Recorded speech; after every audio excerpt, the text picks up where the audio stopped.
এক বুজুর্গ শাহবাগে গিয়ে একাত্মতা পোষণ করলেন।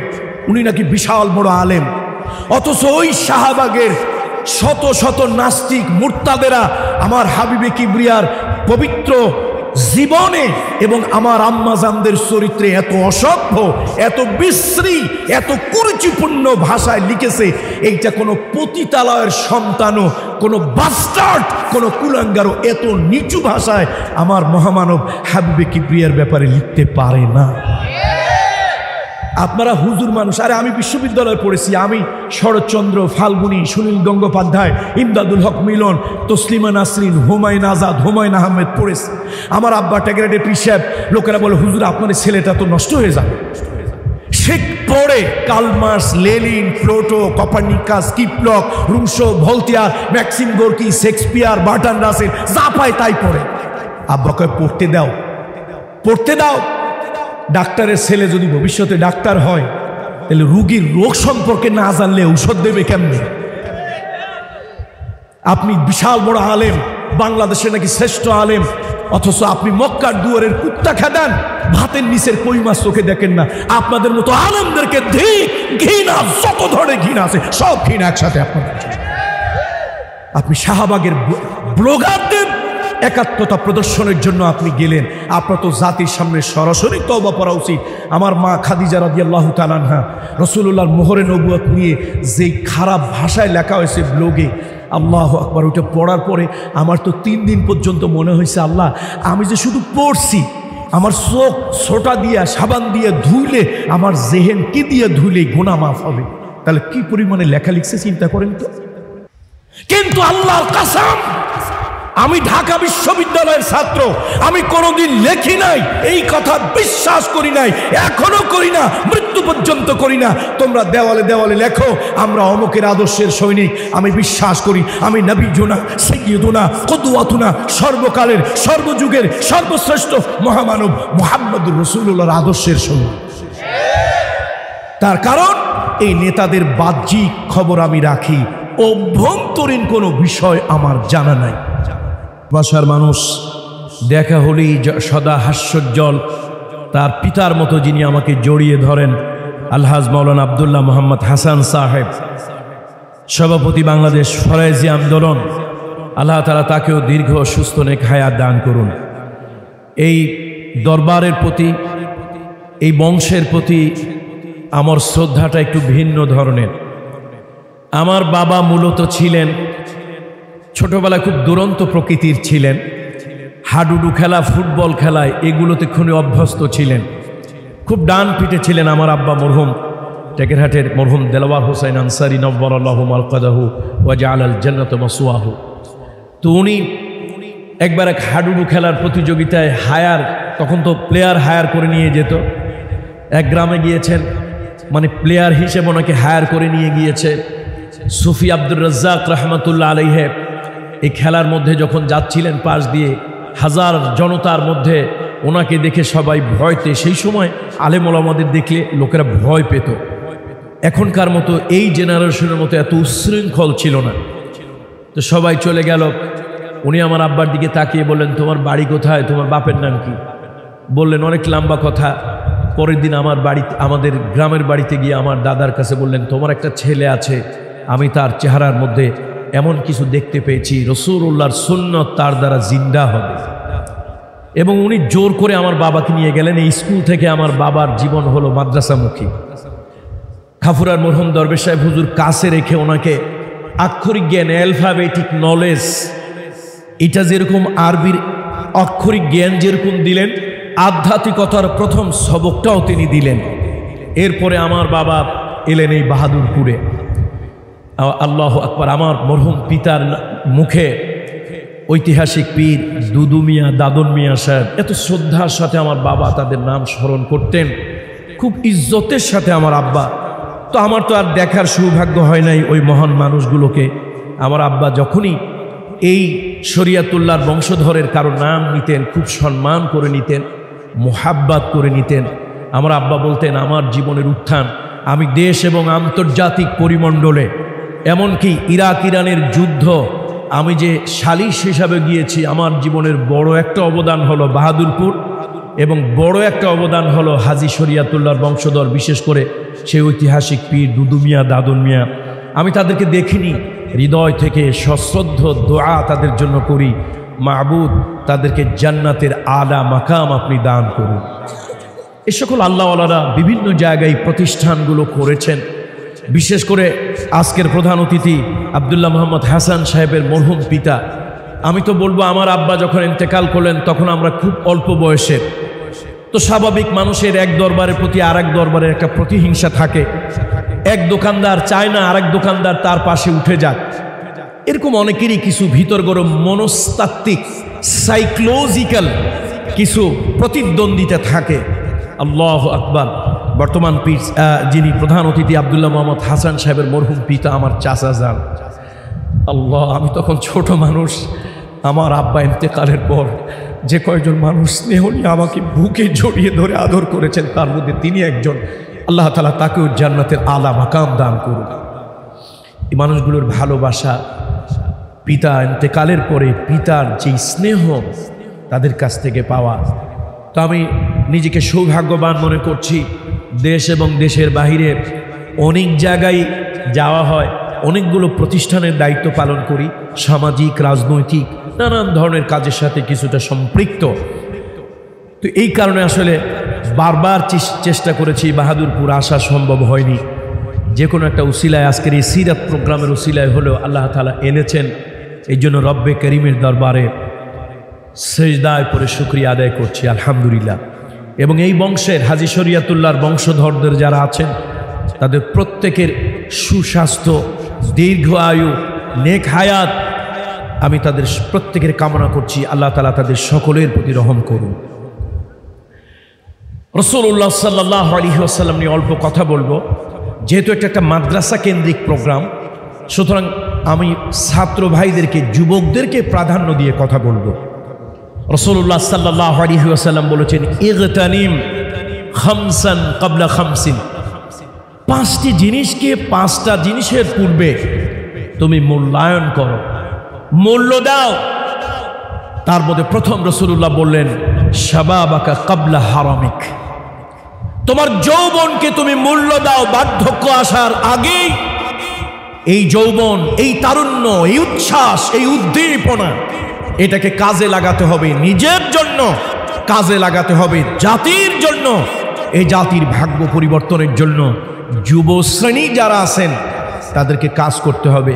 সুতরাং অল্প সময়ের মধ্যে রাসূলুল্লাহ সাল্লাল্লাহু আলাইহি ওয়াসাল্লামের সিরাত মোবারক, প্রশান্ত মহাসাগরের ব্যাপৃতি যতটুকু, আটলান্টিক মহাসাগরের ব্যাপৃতি প্রশস্ততা যতটুকু, আমার হাবিবে কিবরিয়া রহমতের নবী, মানবতার শিক্ষক, তার জীবনের ব্যাপৃতি এর থেকেও বড়।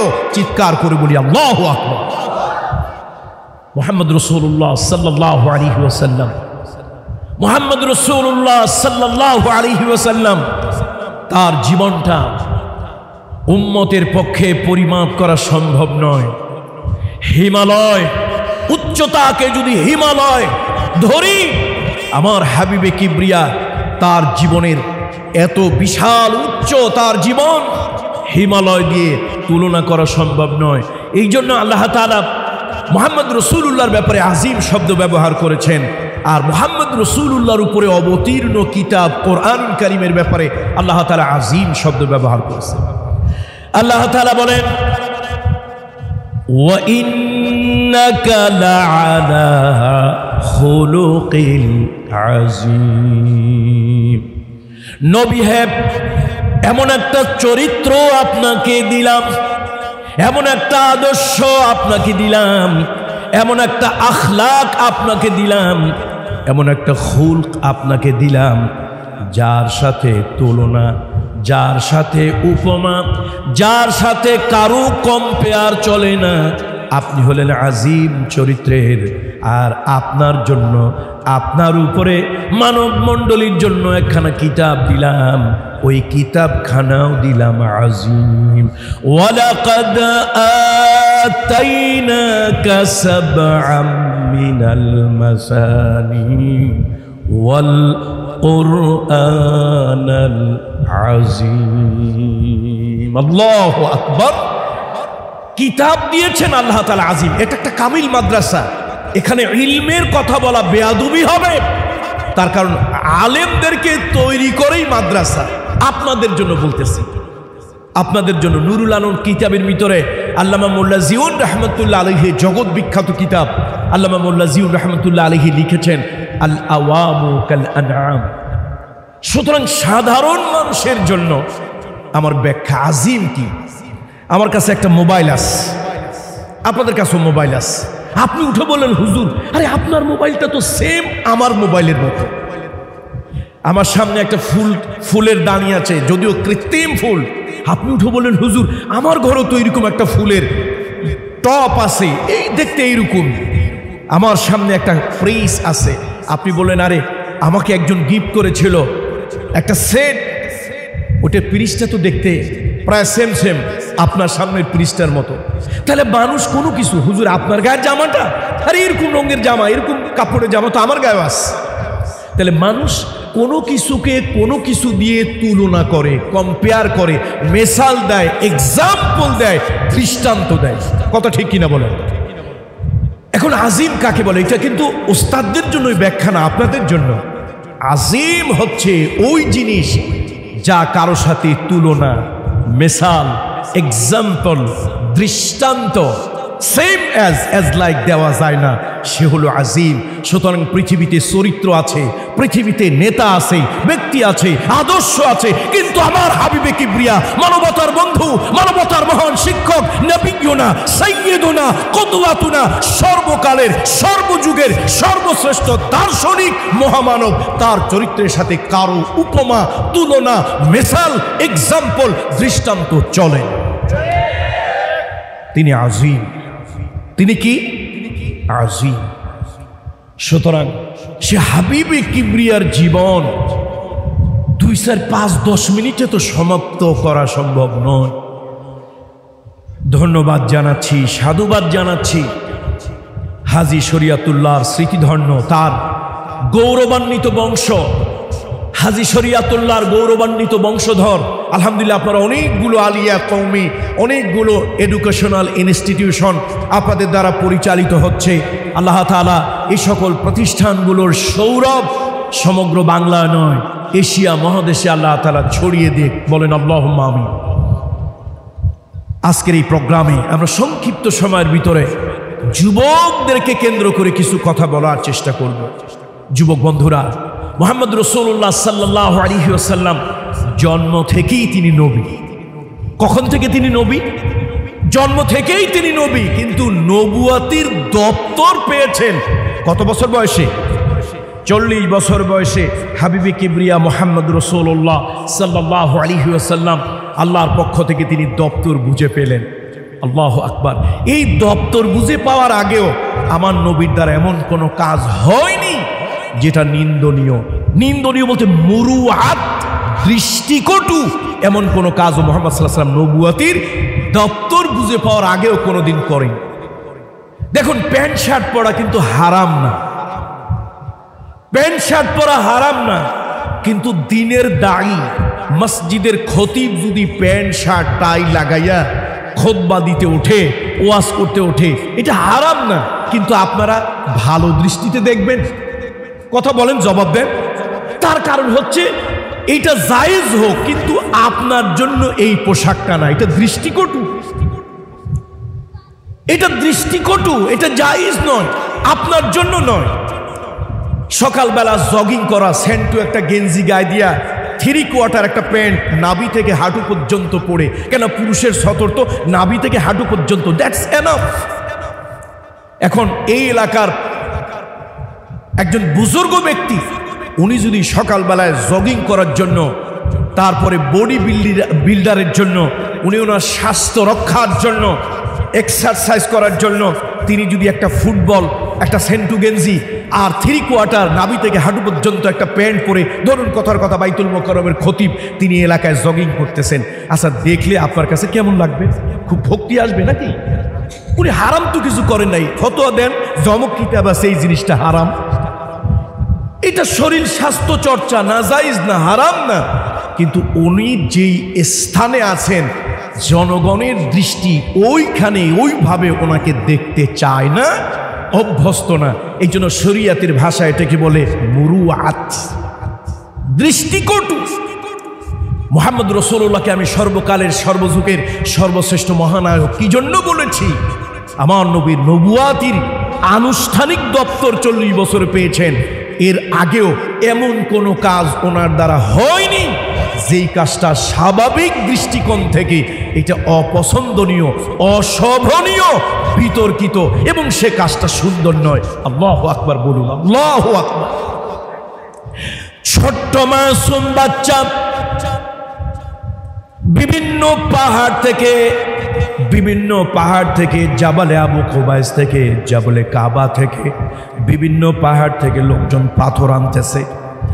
কাবাঘরটা সংস্কার হবে, নতুন করে ভেঙে গিয়েছে, আবার একটু রেনোভেশন হবে, কাবাঘর রেনোভেশন হবে।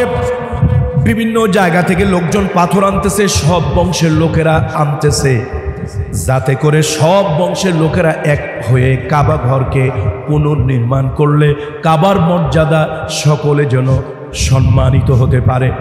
ছোট্ট ছোট্ট বাচ্চারাও বাদ পড়লো না। কুরাইশ বংশ, অন্যান্য বংশের বাচ্চারাও চলে গেল পাহাড়ে গিয়ে, তারা সুন্দর সুন্দর পাথরগুলি এক জায়গায় করলো। একজন বলল, ও মুহাম্মদ, পড়েন সাল্লাল্লাহু আলাইহি ওয়াসাল্লাম, ও মুহাম্মদ, তোমার পরনের লুঙ্গিটা, কাপড়টা খোলো, আমরা তার মধ্যে পাথর নেই। তারপরে পাথর নিয়ে ওই পাথরগুলো ধরে আমরা মুরব্বীদের হাতে নিয়ে দেই। মুহাম্মদ সাল্লাল্লাহু আলাইহি ওয়াসাল্লাম লুঙ্গির মধ্যে হাত দিলেন। শিশু মুহাম্মদ লুঙ্গিটা খুলবেন, ওই লুঙ্গির ভিতরে, ওই চাদরের ভিতরে পাথর নেবে, চার কোণা ধরে সবাই নিয়ে যাবে। বাচ্চারা আনন্দ করে ফুর্তি করে মুরব্বীদের হাতে নিয়ে দেবে। যখন শিশু মুহাম্মদ লুঙ্গিটা খোলার জন্য পরনের পরিধেয় বস্ত্রের মধ্যে হাত দিয়েছে, সাথে সাথে লজ্জায় তার চেহারা মুবারক লাল হয়ে গেল। তিনি চিন্তা করলেন, আমি যদিও শিশু, এতগুলো মানুষের সামনে কিভাবে উলঙ্গ হই? তিনি তার পরিধেয় বস্ত্রে হাত দিয়েও তিনি উলঙ্গ হতে পারলেন না। আল্লাহু আকবার। এই যে নবুয়তির আগে এতটুকু দৃষ্টিকটু মাসুম বাচ্চা, ওর জন্য আবার কাপড় পরাই কি আর কাপড় খোলাই কোনো দোষণীয় কিছু নয়, কিন্তু তারপরও তিনি পারলেন না, করলেন না। তিনি যখন টিন এইজা 13 থেকে 17 বছর, আজকে দুর্ভাগ্য আমরা মুহাম্মদ সাল্লাল্লাহু আলাইহি ওয়াসাল্লামের সুবহানাল্লাহ আলহামদুলিল্লাহ এই সুন্নত বিভিন্ন ফজিলতের ওয়াজ করি, কিন্তু রাসূলুল্লাহ সাল্লাল্লাহু আলাইহি ওয়াসাল্লাম বিশ্বের মানুষের জন্য শান্তি আর মুক্তির বার্তা দিয়েছেন। আজকে সে কথাগুলো জাতির সামনে যথাযথ উপস্থাপন করতে না পারার কারণে দুনিয়ায় মুহাম্মদ সাল্লাল্লাহু আলাইহি ওয়াসাল্লামের সুন্নত পাবলিক মানে, কিন্তু আদর্শ মানে রাষ্ট্রনীতি, সমাজনীতির আদর্শ মানে মিস্টার বল্টু মিয়া আর মিস্টার সল্টু মিয়া। যদি পৃথিবীর মানুষকে এটা জানানো যেত, পৃথিবীর মানুষকে যদি এটা জানানো যেত মুহাম্মদ রাসূলুল্লাহ কি আদর্শ ছিল। দেখুন, তিনি 13 থেকে 17 বছর বয়স, সেই বয়সে তিনি কি দেখলেন? জাহিলি যুগটা ছিল the age of ignorance, the days of ignorance, অসভ্যতার যুগ, বর্বরতার যুগ, মূর্খতার যুগ। এখানে একটু ঘাস হয়েছে। এখন আমার বংশের উটটা আগে ঘাস খেয়েছে, আপনার বংশের ছাগলটা, ভেড়াটা, বকরিটা, দুম্বাটা একটু পরে এসে ঘাস খেয়েছে। তুমি হলা সমাজের পতিত শ্রেণী, তোমার উট আগে এখানে ঘাস খেলো, আমাদেরটা পরে কেন খেলো? এই তুচ্ছ একটা বিষয়কে কেন্দ্র করে ঝগড়া লাগলো, গন্ডগোল হলো, রক্তারক্তি হলো, মারামারি হলো, খুনোখুনি হলো, শত শত বছর ধরে এগুলি চলতে থাকলো। এই জন্য ওই যুগের কথাই ছিল মাইট ইজ রাইট, জোর আছে যার, অধিকার হলো তার। দেখেন, সেই যুগে মুহাম্মদ সাল্লাল্লাহু আলাইহি ওয়াসাল্লাম যুবকদেরকে ডাকলেন, তরুণ সমাজকে ডাকলেন, এই তরুণ যুব সমাজ আসো। এই যে রক্তারক্তি হয় তুচ্ছ বিষয়, ছাগলে ঘাস খাইছে, এটি কি খুব একটা দামি বিষয়? একটু জবাব দেন না আপনারা। ছাগলে ঘাস খাইছে, এটি কি খুব দামি একটা বিষয়?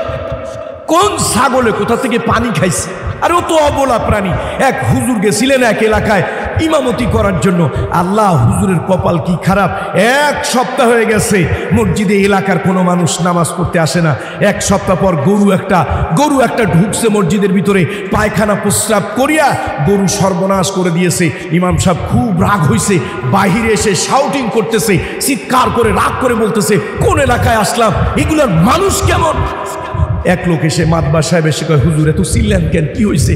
কয়, এলাকায় 1 সপ্তাহ দূরে আসলাম, একটা লোক মসজিদে আসে না, আজকে গরু ঢুকে মসজিদটারে নষ্ট করে ফেলছে। মাতবার সাহেব কয়, হুজুর গরু অবলা প্রাণী, ওর তো কোনো বুদ্ধি জ্ঞান নাই। হুজুর আমার বুদ্ধি জ্ঞান আছে, এই যে 1 সপ্তাহ আপনি আসছেন, আমার কি মসজিদে দেখছেন আপনি? আরে আমি মসজিদ আল্লাহর ঘর, ভয় পাই, এই জন্য আমি ঢুকি না। কিন্তু গরু ও তো বোঝে না, ছাগল ও কি বোঝে, ওর বুদ্ধি জ্ঞান নাই, সেজন্য ও কোথায় ঢুকছে? আরে কথা কয় না, ও কোথায় ঢুকছে? আর আমার যে বুদ্ধি জ্ঞান আছে, আমি কি ঢুকছি? আমি ঢুকি নাই।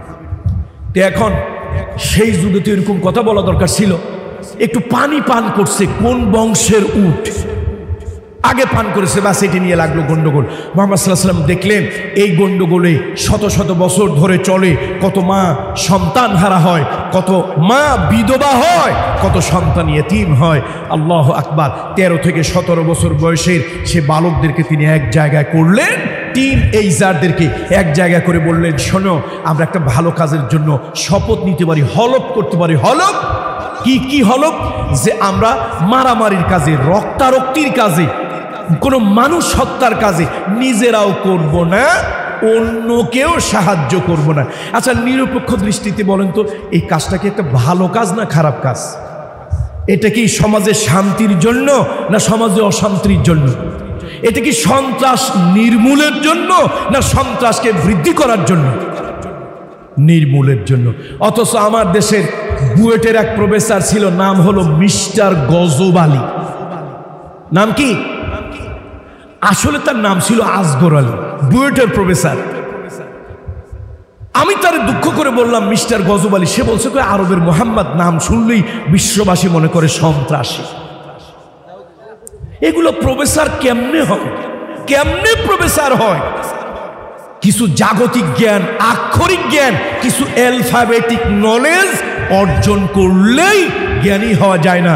ডক্টর মোহাম্মদ শহীদুল্লাহ, আল্লাহ তার জীবনের ভুল ত্রুটি গুনাহ খাতাগুলো মাফ করে দিন, আল্লাহ তাআলা তাকে জান্নাতের আলা মাকাম দান করুন। তিনি বলেছিলেন, শোনো, জাগতিক শিক্ষাই জ্ঞানী হওয়ার জন্য যথেষ্ট নয়। মুহাম্মদ রাসূলুল্লাহ সাল্লাল্লাহু আলাইহি ওয়াসাল্লাম 5টি বছর আল্লাহ তাআলা তাকে হেরা গুহায় আল্লাহ তাআলা তাকে ছাত্র বানিয়ে পড়িয়েছেন।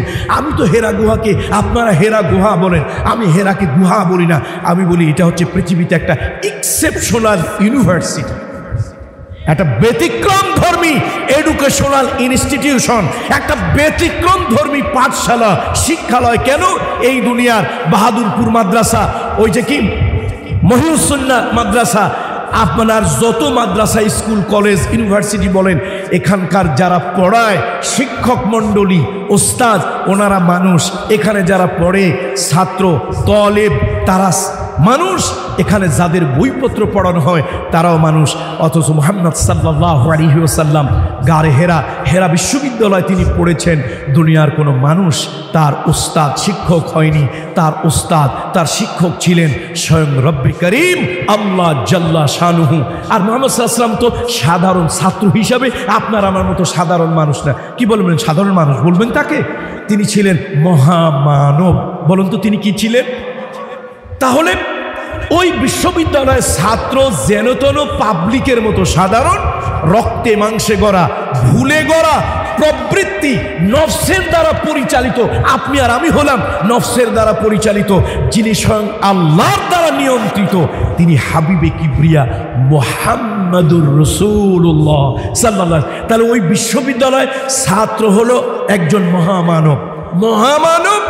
আর ওই বিশ্ববিদ্যালয়ের শিক্ষক, টিচার, ওস্তাদ হলেন আরশে আজিমের মালিক আল্লাহ জাল্লা শানুহু। আর ওই বিশ্ববিদ্যালয় একজন মধ্যস্থতাকারী, একজন দপ্তরি, একজন মেইনটেনেন্স ছিলেন। তিনি হচ্ছেন ফেরেশতাদের সর্দার রুহুল আমিন হযরত জিবরাইল।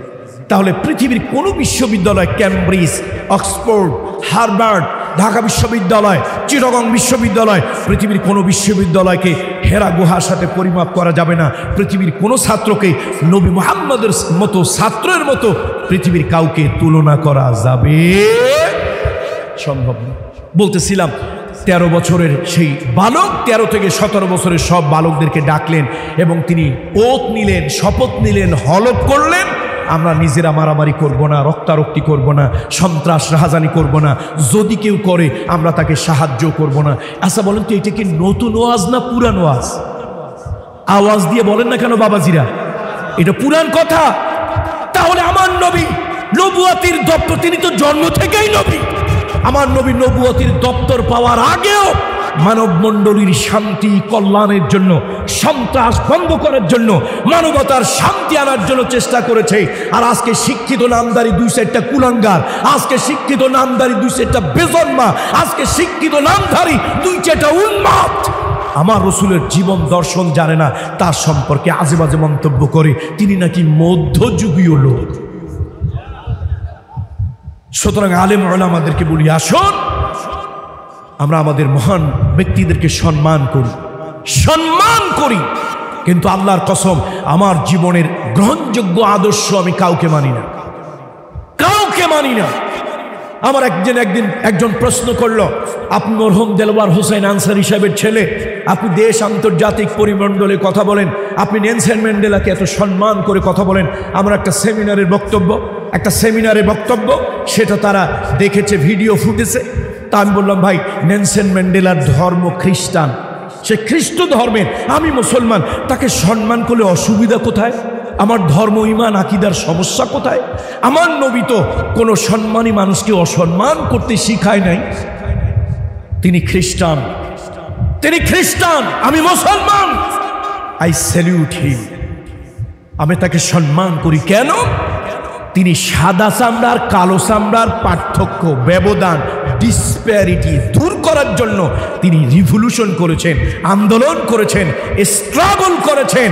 আমার শেখ হাসিনার আয়না ঘরের মতো জীবনের 26 থেকে 29টা বছর তিনি এরকম আয়না ঘরের ভিতরে মানবতার জীবন যাপন করেছেন।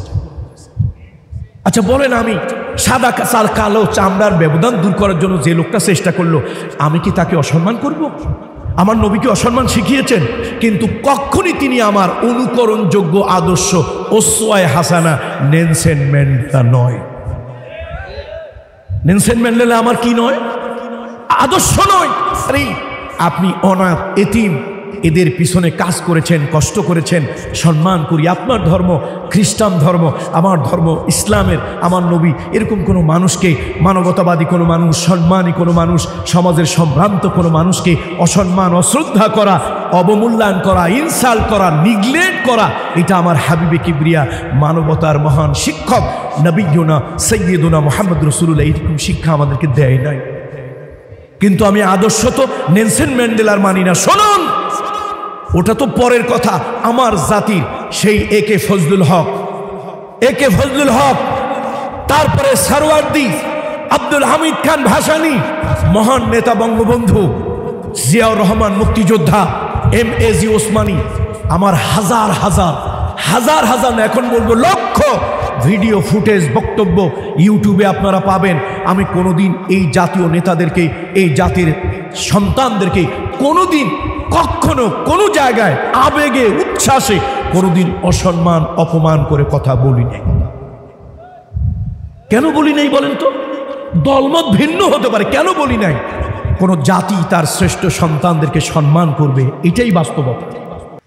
কিন্তু আল্লাহর কসম, আমি ঢাকা বিশ্ববিদ্যালয়ের ছাত্র, আমি কোনোদিন লেখি নাই, এই কথা বিশ্বাস করি নাই, এখনো করি না, মৃত্যু পর্যন্ত করি না। তোমরা দেওয়ালে দেওয়ালে লেখো আমরা অমুকের আদর্শের সৈনিক। আমি বিশ্বাস করি আমি নবিয়ুনা সাইয়্যিদুনা কুদওয়াতুনা, সর্বকালের সর্বযুগের সর্বশ্রেষ্ঠ মহামানব মুহাম্মদুর রাসূলুল্লাহর আদর্শের সৈনিক। তার কারণ এই নেতাদের বাহ্যিক খবর আমি রাখি, অভ্যন্তরীণ কোনো বিষয় আমার জানা নাই। এদের অভ্যন্তরীণ কোনো বিষয় আমার জানা আছে? আমি আলিমুল গাইবও না, গাইব অদৃশ্যের কোনো খবরও নাউজুবিল্লাহ আমি রাখি না। আমি তাদেরকে সম্মান করি। অনুকরণযোগ্য আদর্শ একজন, যিনি বলেছেন, ও আমার স্ত্রীরা, ও আমার সাহাবীরা, দিনের আলোতে আমাকে যা করতে দেখো, রাতের অন্ধকারে আমাকে যা করতে দেখো, প্রকাশ্যে আমাকে যা করতে দেখো, গোপনে আমাকে যা করতে দেখো, মানুষের কাছে খুলে খুলে বলে দাও, আমার জীবনের মধ্যে আমার উম্মতের জন্য উত্তম হেদায়াত। রাতের অন্ধকারে তিনি যা করেছেন এটা উম্মতের জন্য হেদায়াত, উম্মতের জন্য অনুকরণ। আল্লাহু আকবার। আমরা তো এতেকাফে বসলে গুটগুট করে মসজিদ থেকে বের হই। হাবিবে কিবরিয়া এতেকাফে বসতেন, সাধারণ কোনো হাজতে তিনি মসজিদ থেকে বের হতেন না, ন্যাচারাল কল, একমাত্র প্রস্রাব পায়খানার হাজতে বের হতেন। যদি কখনো গোসল বা একটু গাওটা গরম হয়ে যেত, হাবিবে কিবরিয়া মসজিদে নববীর তিনি আপনার পূর্ব দিকের ওই জানলা দিয়ে মাথাটা বের করে দিতেন। আমাদের আম্মা জানদের কোনো মা, জগতের সকল ইমানদার মুমিনদের কোনো একজন মা এসে রাসূলুল্লাহর মাথার মধ্যে পানি ঢেলে দিতেন যতটুকু পারতেন। হুজুরের দেহ মোবারক কোন জায়গায়? মসজিদের ভিতরে। মাথা মোবারক বের করে দিছে কোথায়? জানলা দিয়ে বাহিরে। একটু পানি ঢেলে দিতেন, মোছায় দিতেন। রাসূল সাল্লাল্লাহু আলাইহি ওয়াসাল্লাম বাস এতেকাফেই থাকতেন। মসজিদ থেকে প্রস্রাব পায়খানা ছাড়া রাসূল বেরই হতেন না, কোনো হাজত প্রয়োজনে না। অন্ধকার রাত, হয়তো ঘরে কোনো রান্না বান্না হয়েছে, হয়তোবা রাসূলুল্লাহ সাল্লাল্লাহু আলাইহি ওয়াসাল্লামের মাথাটা আজকে দিনের বেলায় মুছায় দেওয়া সম্ভব হয়নি। আম্মাজানদের কোনো একজন রাতের অন্ধকারে এসেছেন, রাসূলুল্লাহ মাথাটা বের করে দিয়েছেন অন্ধকার রাতে। হয়তো তার সাথে তিনি কথা বলতেছেন, ফিস ফিস আওয়াজে আমরা কথা বলি না, একটু আস্তে আস্তে নিচু আওয়াজে কথা হচ্ছে। একজন লোক ওখান দিয়ে গেল, একটু দাঁড়ালো, দৌড় দিয়ে চলে গেল। রাসূল সাল্লাল্লাহু আলাইহি ওয়াসাল্লাম মুহূর্তের ভিতরে দেখেন উসওয়ায়ে হাসানা কি জিনিস, মহামানব কি জিনিস, পৃথিবীর শ্রেষ্ঠ দার্শনিক কাকে বলে, মনস্তাত্ত্বিক মহান বিজ্ঞানী কাকে বলে। আপনার আমার মাথায় তো এটা চিন্তাই হতো না। আপনি আমি এইরকম বুজুর্গ ঘরের পাশের জিনিস খোঁজ খবর রাখি না। এক বুজুর্গ শাহবাগে গিয়ে একাত্মতা পোষণ করলেন, উনি নাকি বিশাল বড় আলেম, অথচ ওই শাহবাগের শত শত নাস্তিক মুরতাদেরা আমার হাবিবে কিবরিয়ার পবিত্র জীবনে এবং আমার আম্মাজানদের চরিত্রে এত অসভ্য, এত বিশ্রী, এত কুরুচিপূর্ণ ভাষায় লিখেছে, এইটা কোনো পতিতালয়ের সন্তানও, কোনো বাস্টার্ড, কোনো কুলাঙ্গারও এত নিচু ভাষায় আমার মহামানব হাবিবে কিবরিয়ার ব্যাপারে লিখতে পারে না।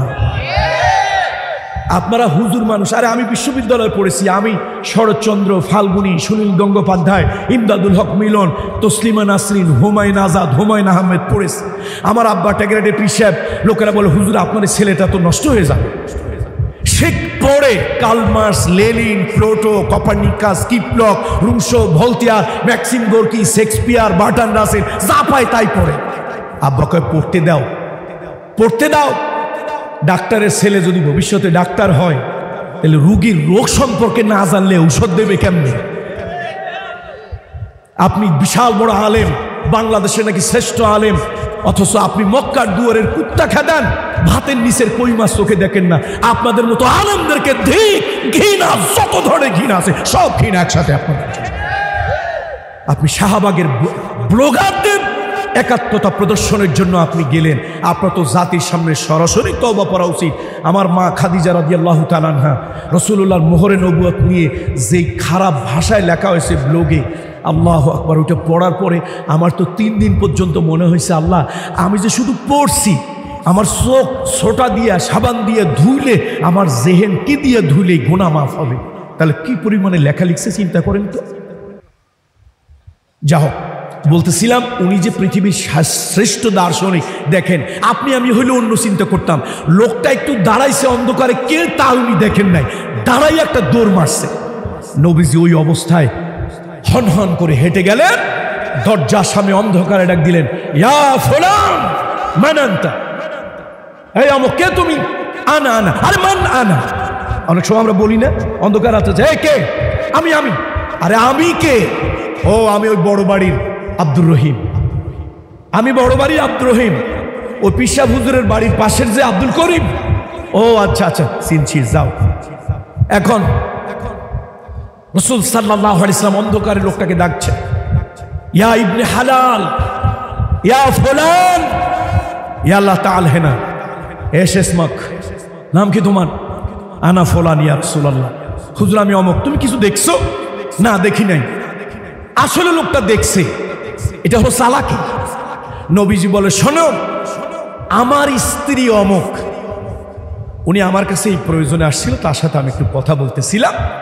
আমি ইতিকাফে আছি মসজিদের ভিতরে, ওনার সাথে একটু মাথাটা বের করে দিয়া, জানলা দিয়া মাথা বের করে দিয়ে কথা বলতেছিলাম বাহিরে। এবার যাও, ইয়াল্লা এমসি রো, যাও। আচ্ছা, এখন রসুলের স্ত্রী, এটা কি মাইক দিয়ে অ্যানাউন্স করা লাগবে? কথা বলেন না পারা। রাসূলুল্লাহ সাল্লাল্লাহু আলাইহি ওয়াসাল্লামের স্ত্রী, তো মাইক দিয়ে, ইয়া রাসূলুল্লাহ আমি যে আপনার স্ত্রী, ওই লোকটাকে ডেকে বলার প্রয়োজন কি, দরকার কি? দেখেন বিশ্ব শ্রেষ্ঠ দার্শনিক কাকে বলে। আল্লাহু আকবার, আল্লাহু আকবার। কি চিন্তা আমার হাবিবে কিবরিয়ার মাথার ভিতরে, জেহেনের ভিতরে। হুজুর বলছেন, শোনো, একদিন পৃথিবীতে আমি থাকবো না, একদিন পৃথিবীতে আমি থাকবো না, আমার আদর্শ থাকবে। হয়তো কোনো একদিন এই লোকটার মধ্যে শয়তান ওয়াসওয়াসা দেবে। আমার উম্মত যখন আমার জন্য পাগল পারা হয়ে যাবে, আমার আদর্শ নৈতিকতা সারা দুনিয়া যখন ছড়িয়ে পড়বে, এই লোকটা বলবে, হ্যাঁ মুহাম্মদ সাল্লাল্লাহু আলাইহি ওয়াসাল্লাম অনেক ভালো মানুষ, মহামানব, কোনো সন্দেহ নাই। একদিন রাতের বেলা অন্ধকারে এক মহিলার সাথে একটু কথা বলছি। কথা যে বলছে মিথ্যা কথা নাকি? আরে কথা বলেন, রসুল যে একদিন রাতের বেলা অন্ধকারে একটা মহিলার সাথে কথা বলছে, মিথ্যা কথা নাকি? কথাটা কি? তাহলে যে মহিলার সাথে প্রয়োজনে কথা বলছে, হয় মাথায় ধোয়ায় দেখ, অথবা একটা পিঠা এনে আল্লাহর হাবিবের কাছে খাওয়ানোর জন্য দেখ। যে যাই করুক, মহিলা যে আসছে সে তো অবৈধ মহিলা না। কোন মহিলা? বৈধ মহিলা। আর এমন ভাবে আসছে যে ইতিকাফের কোনো হুকুম লঙ্ঘন হয় নাই। কিন্তু যেহেতু অন্ধকারে, হয়তো আল্লাহ না করুন তসলিমা নাসরিন ওই যুগে নাই, এই যুগে আছে। হুমায়ুন আজাদ ওই যুগে নাই, এই যুগে আছে। ওই বুয়েটের প্রফেসর, আপনারা বলেন আসগর আলী, আমি বলি মিস্টার গজব আলী, ওই যুগে নাই, এই যুগে আছে।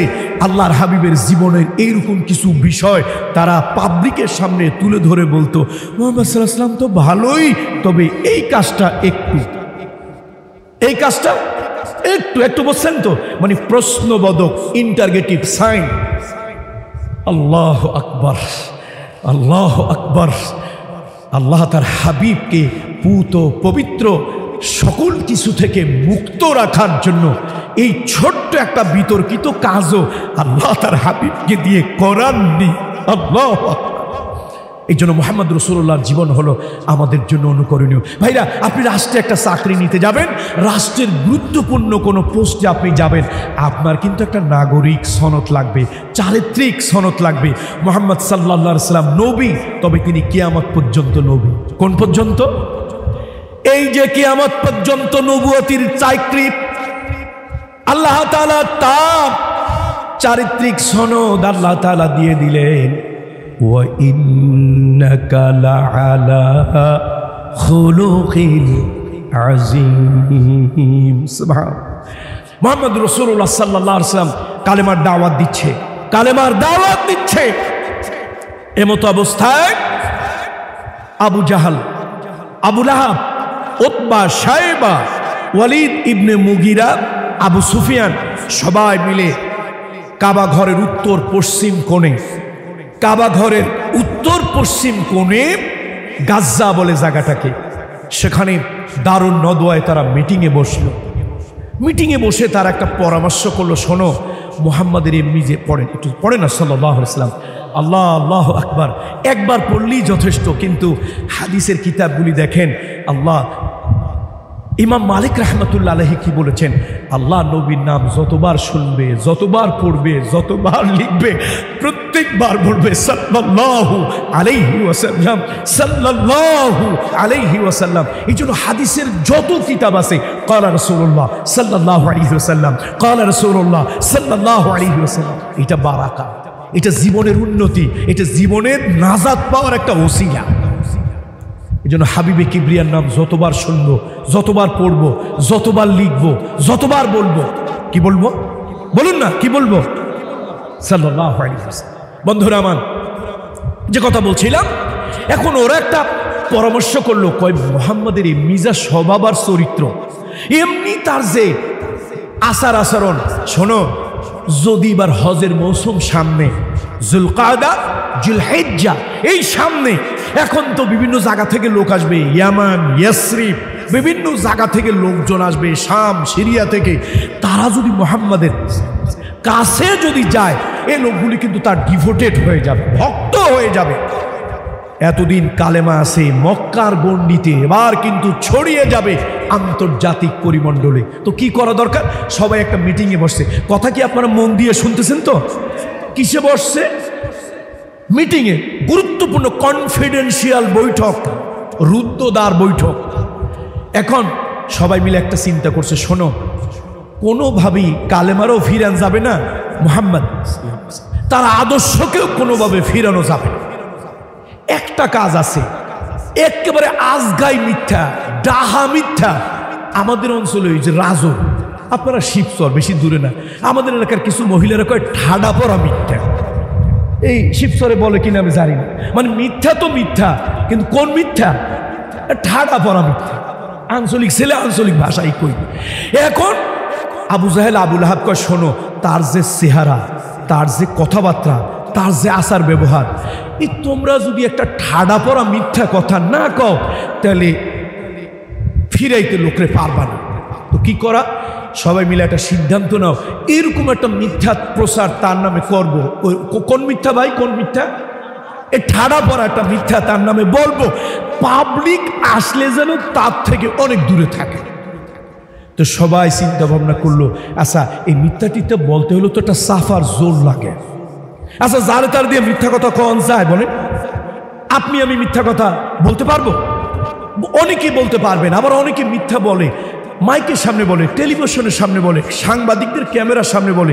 আল্লাহ, মনে হয় ঘর থেকে বের হওয়ার সময় এই ঠোঁটের মধ্যে ভেজলিন আর জিহ্বায় গ্লিসারিন লাগাই আসছে।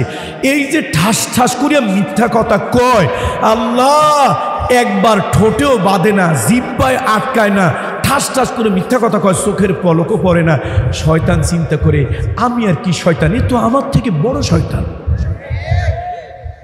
আরে আমি দুজন মানুষের মিথ্যা বলছিলাম, শয়তান মিথ্যা বলছিল কয়জন রে? ইয়া আদামুস কুন আনতা ওয়া যাওজুকাল জান্নাহ। মানব জাতির পিতা আবুল বাশার আদম সফিউল্লাহকে আল্লাহ বললেন, আদম, তুমি এখানে তোমার স্ত্রী সহ বসবাস করো, যা মনে লয় তাই খাও, eat drink and be merry, eat drink and be merry, যা মনে লয় তাই খাও, যেখানে মনে লয় সেখানে যাও, আনন্দ করো, উৎফুল্ল চিত্তে সব করো। লা তাকরাবা, লা তাকরাবা হাদিহি শাজারা। তবে হ্যাঁ, এই যে একটা আইল, শিবচরের মানুষ আইলই তো ভালো বুঝবে নাকি, একটা ডিমার্গেশন এরিয়া দেওয়া হলো, লা তাকরাবা হাদিহি শাজারা, একটা আইল দিয়ে দিলাম, এই আইলের ওই পাশে যাইও না। শয়তান প্ররোচনা দিয়া আদম, বাবা আদম, মানব জাতির পিতা আদম সফিউল্লাহ, প্রথম নবী, প্রথম মানুষ, তাকে দিয়ে একটা ভুল করাইল, মা হাওয়াকে দিয়ে একটা ভুল করাইল। তবে সে ভুলের কারণে কিন্তু বাবা আদমের সম্মান মর্যাদা কমে নাই, বেড়েছে। কি কারণে বলেন তো? তওবা করেছিল। আল্লাহু আকবার। তওবায় গুনাহ মাফ হয়, তওবায় কলব সাফ হয়, তওবায় বান্দার মর্যাদা বৃদ্ধি পায়। এই জন্য দুনিয়ার সব পীর বুজুর্গদের দরবারে তাদের সুলুক, তাদের ভক্ত, তাদের মুরিদদেরকে তওবাটা শেখানো হয় আগে। কথা ঠিক কিনা বলেন? আত্তাইবু মিনাজ যামবি কামান লা যামবা লাহু। ওটা ভিন্ন সাবজেক্ট, ওদিকে যাব না। তো যা হোক, বাবা আদমের কিন্তু দুনিয়া আসার পর সম্মান আগের থেকে বাড়ছে না কমছে? আগে ছিল সাধারণ মানুষ, এখন হয়েছে তিনি প্রথম পয়গম্বর, আল্লাহর মনোনীত প্রথম নবী। তিনি মর্যাদা বাড়ছে না? কি সম্মান বেড়ে গেছে আল্লাহর কাছে নত হওয়ার কারণে। আর ওই যে শয়তানটা মুআল্লিমুল মালাইকা, দাম বাড়ছে না কমছে? মিনাল ইয়াউম আনতা রাজিম, আজকের থেকে তুই বঞ্চিত, তুই মাহরুম, তুই অসম্মানিত, অপমানিত। এখন শয়তান কিছু নেতা নেত্রী, কোন এক দেশের এক মহান নেত্রী বলছিলেন, কোন একটা দেশে, সে দেশটার নাম আপনারা পেপার পত্রিকায় খুঁজলে বের করতে পারবেন, হয়তো উগান্ডাও হইতে পারে। ওই দেশের এক মহান নেত্রী বলছিল, দেশে যখন দাউ দাউ করে আগুন জ্বলে, আমি তখন হেলিকপ্টার থেকে ড্রামে ড্রামে পানি দিছি। এই উগান্ডার এক মন্ত্রী বলছিল, কোটি কোটি মানুষ দেখলো বন্দুক দিয়ে গুলি করে, আর হাজার লক্ষ কোটি মানুষের সামনে তিনি বললেন আমি কি ঢালছি। তো শয়তান ওই দিন বাংলাদেশে ছিল না। শয়তান চিন্তা করলো, আল্লাহ আমি তো মিথ্যা বলছি কয়জন, এই দুজনে মিথ্যা বললে আমার যে কি পরিণতি হয়েছে, আমারও কি বেইজ্জত হওয়া লাগছে। আর কোটি মানুষের যারা ধোকা দেয়, ওটা আবার বিশ্বাসও করায়, ঠোঁটে বাঁধে না, জিহ্বায় বাঁধে না, আল্লাহ এরা তো আমার থেকে বড় শয়তান। বোন ভাই, এ তোমার পাও দুইখানে একটু আগাও, আমি একটু কদম বসি করে এলাকা ছেড়ে চলে যাই, তুমি আমার পীর, আমি তোমার খলিফা, তোমার মতো শয়তান যে দেশে থাকবে আমার ডিউটি ওই দেশে না দিলেও চল। মিথ্যার একটা সীমা আছে। এই মিথ্যাটারে কি মিথ্যা কয়? আঞ্চলিক ভাষায় কই। আরে আমরা শিষ্যর আর রাজু বেশি একটা পার্থক্য নেই, আমরা তো জেলাতো ভাই। কোন ভাই? জেলাতো ভাই। আর আমার তো এই দরবারের কাছে এসে মনটা আজকে অন্যরকম। আমার বাবা আজীবন যাদেরকে শ্রদ্ধা করেছে,